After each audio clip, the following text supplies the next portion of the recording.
Huis clos, c'est une pièce de théâtre de Jean-Paul Sartre lui-même. Un garçon d'étage introduit trois personnages dans une pièce, Garcin, Inès et Estelle.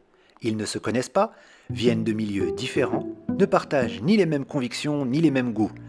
Débute alors un procès à huis clos où chacun des trois personnages juge et est jugé sur les actes qui composent son existence. Le chef-d'œuvre de Jean-Paul Sartre nous décrit son enfer, notre enfer, dans lequel il n'y a ni bourreau ni instrument de torture physique.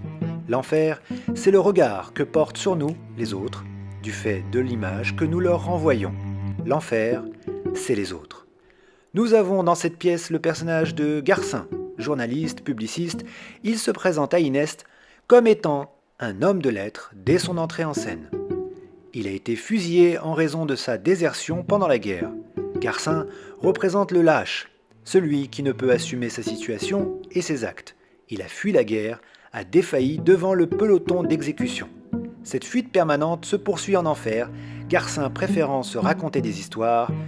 Il incarne le concept de la mauvaise foi, de l'existentialisme sartrien. Inès est une ancienne employée des postes, homosexuelle.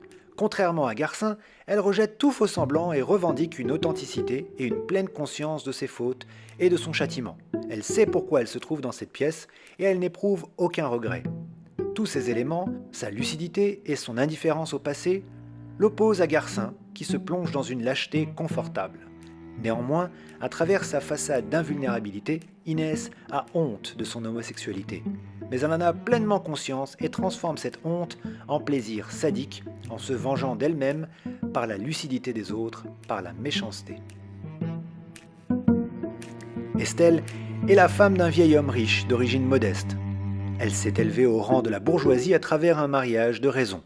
Mondaine, elle possède toutes les prétentions et les préjugés de la bourgeoisie, existant par le mépris des autres. Contrairement à Inès, Estelle refuse toute responsabilité, exposant une mauvaise foi criante, allant jusqu'à se demander s'ils ne sont pas arrivés en enfer par erreur.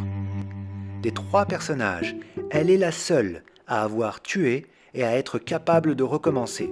Elle a tué son enfant et tente à 2 reprises de tuer Inès. Garcin nous le confirme à la fin, l'enfer, c'est les autres.